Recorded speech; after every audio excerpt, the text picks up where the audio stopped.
বিসমিল্লাহ। আরে মামা সেই হইছে মামা। আরে মামা এটা কি বানাইছো? এদি 100। আগের বার তো আমরা আম বানাই খাইছিলাম নাকি? তো এবার আম বানাই খামু না, এবার আম ছোলার লাগে খামু, খাই দিয়ে কিরকম লাগে। ল তো আলিস মদ ল তাই দেখি কমনে আছে আচ্ছা বানাই দেখ, আছে কই দেখ দিচ্ছে মামারে। এই সুপ মামা, এই মামা আগের বার তো আমাকে আম বানাই দিছিল, এবার আম বানাই খামু না, এবার ছোলার লাগে খামু। এবারে ডালের লাগি লইছো মেরবে না। হ্যাঁ ডালের লাগি লইছি, ছোলা সহ খামু। আস্তে ল তাহলে দিই বানাই দি। আচ্ছা লও তো। প্রথমে আমরা আমগুলো সুন্দরভাবে ধুয়ে নিব।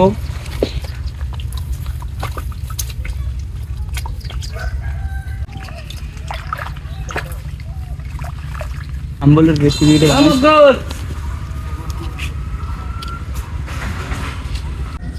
তো বন্ধুরা আমাদের আমগুলো কিন্তু ধোয়া হয়ে গেছে, এখন আমরা আমগুলোরে ভালোভাবে কাইটে নিতে হইবে।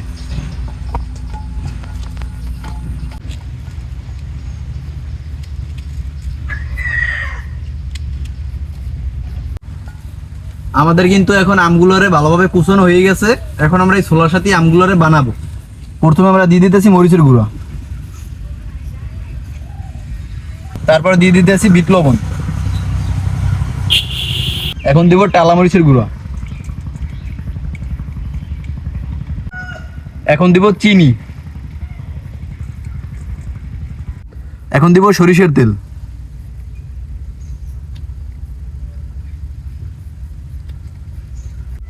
এখন দিব কাসুন্দি,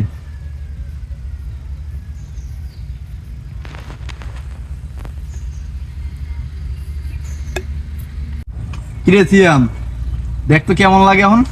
দেখতে তো জিভে পুরো পানি পড়তেছে মামা।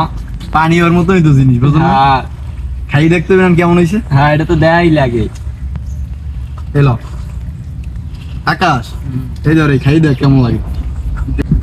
বিসমিল্লাহ। আরে মামা সেই হইছে মামা। মামা মই তো খামু হ্যাঁ। আরে খাইয়ে দে এক বেটা কেমন হয়েছে। আরে মামা এটা কি বানাইছো? এদি 100। আরে খাইলি খাইতে মন চায়।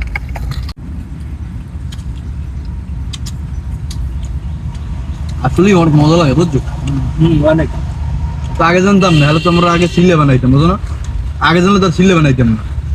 আমার ছোলা ছোলা সহ আর ভালো বেশি, লাগে। হ্যাঁ আর ছোলা সহ আর বেশি ভালো লাগে।